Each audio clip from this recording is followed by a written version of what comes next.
High, আসসালামু আলাইকুম everyone. সবাই কেমন আছেন? আশা করি ভালো আছেন। সো আজকে একটা নতুন ভিডিও নিয়ে আসলাম। আমি গত একটি ভিডিও করেছিলাম ফ্রিজ নিয়ে। গ্লোবাল বিভিন্ন ধরনের ফ্রিজ আমি দেখিয়েছিলাম। সো আপনাদের ভালো রেসপন্স পেয়েছি, আমি অনেক ফোন কল আসছে। সো আমি আপনাদের কাছে অনেক কৃতজ্ঞ। সো অনেক কাস্টমারের কোয়ারি ছিল, অনেক কোয়েশ্চেন ছিল যে একটি ফ্রিজ কেনার আগে আমরা কোন কোন বিষয়গুলি লক্ষ্য করব বা লক্ষ্য করা উচিত। সো আজকের ভিডিওতে আমি কোনো ফ্রিজ দেখাবো না, কোনো ফ্রিজের ফিচার নিয়ে আমি কথা বলছি না।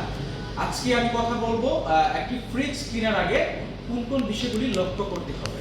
সো আমাদের এন্ড থেকে আমরা আটটি সাবজেক্ট বলেন বা আটটি বিষয় বলেন আমরা তুলে ধরার চেষ্টা করছি যে একটি ফ্রিজ কেনার আগে যে আটটি বিষয় অবশ্যই মাথায় রাখা উচিত। সো নাম্বার ওয়ান হচ্ছে ক্যাপাসিটি। আমরা আসলে জানি না যে ক্যাপাসিটিটা কিভাবে নির্ধারণ করব বা আমাদের ফ্যামিলি মেম্বারের জন্য বা কোন ক্যাপাসিটি বা কত লিটার একটি ফ্রিজ দরকার আছে। সো ফ্যামিলি মেম্বার যদি আপনাদের 1 থেকে 2 জন হয়ে থাকে তাহলে 150 থেকে 250 লিটার ক্যাপাসিটি পর্যন্ত ফ্রিজ আপনারা পারচেজ করতে পারেন। 3 থেকে 4 জন হলে 250 থেকে 350 লিটার পর্যন্ত ফ্রিজ পারচেজ করতে পারেন। ফ্যামিলি মেম্বার যদি 5 জন হয়ে থাকে বা 5 জনের বেশি হয়ে থাকে 400 লিটার বা 400 লিটারের বেশি ফ্রিজ পারচেজ করতে পারেন। এগুলো হচ্ছে নাম্বার 1। নাম্বার 2 হচ্ছে compressor inverter compressor. So inverter কম্প্রেসরের সুবিধাটা কি?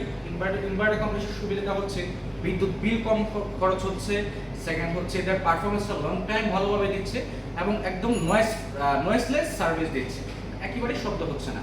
নাম্বার 3 তে হচ্ছে এনার্জি রেটিং যত বেশি হবে বিদ্যুৎ বিল তত কম খরচ হবে। নাম্বার 4 ফ্রস্ট নাকি নন ফ্রস্ট। ফ্রস্ট ফ্রিজে বরফ জমে, দামি কম। নন ফ্রস্টে বরফ জমে না কিন্তু ব্যবহারে খুব সহজ। নাম্বার 5 হচ্ছে air cooling technology. Multi air cooling, dual fan cooling থাকে, সারাউন্ডিং কুলিং থাকে। সো এই তিনটার মধ্যে যে কোনো একটা কুলিং থাকে আপনারা ফ্রিজ পারচেজ করতে পারেন। এটা সারাউন্ডিং কুলিংটা মূলত হচ্ছে আপনার চতুর্দিকে ফ্রিজটা সমানভাবে খাবারটাকে ঠান্ডা রাখছে। নাম্বার 7 হচ্ছে আফটার সেল সার্ভিস এবং ওয়ারেন্টি নিয়ে আমরা কথা বলবো। আপনি যে ফ্রিজটা কিনছেন না কেন, এটা কম্প্রেসর ওয়ারেন্টি আছে কিনা, পার্টসের ওয়ারেন্টি আছে কিনা এবং সার্ভিস সেন্টার আছে কিনা, এই বিষয়টা অবশ্যই লক্ষ্য রাখতে হবে। এবং মোস্ট হচ্ছে একটা ব্র্যান্ড সিলেকশন। আপনারা ব্র্যান্ড সিলেকশন কিভাবে করবেন? হ্যাঁ, সো ব্র্যান্ডের মধ্যে হচ্ছে আপনারা যদি গ্লোবাল ব্র্যান্ড আপনারা নিয়ে থাকেন, যেমন স্যামসাং আছে, এলজি আছে, হিটাচি আছে, ওয়ারপুল আছে। সো এই ব্র্যান্ডগুলি হচ্ছে বাংলাদেশে কাদের থেকে পারচেস করবেন, কিভাবে পারচেস করবেন, এই ব্র্যান্ডগুলি কিন্তু আপনারা অনেক জায়গায় পেয়ে থাকেন। তবে অবশ্যই কেনার আগে বিবেচনা করতে হবে, দিক নির্দেশনা দেখতে হবে যে ব্র্যান্ডগুলি যেখান থেকে আপনি পারচেস করছেন কিনা এরা মাদার অরিজিনের সাথে বা সরাসরি স্যামসাং বলেন বা এলজি বলেন এদের কোম্পানির সাথে এগ্রিমেন্টের সাথে এরা জড়িত আছে কিনা বা আফটার সেল সার্ভিস ঠিকমতো দেখতে পারবে কিনা। সো এই দিকটা অবশ্যই আপনাদের ফলো রাখতে হবে। 7 দরকারি কিছু ফিচার যেমন ডোর অ্যালার্ম, কনভার্টার মোড, এগুলি আছে কিনা এগুলো একটু বিবেচনা করতে হবে বা এগুলি দেখে নিতে হবে। সো এবার আসি আমরা নাম্বার 8 হচ্ছে মোস্ট ইম্পর্টেন্ট। হ্যাঁ, সো এটা হচ্ছে একটা ব্র্যান্ড। সো ব্র্যান্ড নিয়ে আমরা কীভাবে বাছাই করবো, ব্র্যান্ডটা কীভাবে সিলেকশন করবো, ব্র্যান্ডটা কীভাবে বাছাই করবো, যেমন স্যামসাং আছে, এলজি আছে, তোশিবা আছে, ওয়ারপুল আছে, হিটাচি আছে। সো এই ব্র্যান্ডগুলি আমি কাদের থেকে নিতে পারছি বা কোথা থেকে পাবো? এই ব্র্যান্ডগুলি কিন্তু সব জায়গায় পাওয়া যায়। হ্যাঁ, যেমন আপনার অনেক ডিলার চ্যানেল পেয়ে থাকবেন বা অফিসিয়াল ডিস্ট্রিবিউটর চ্যানেল পেয়ে থাকেন।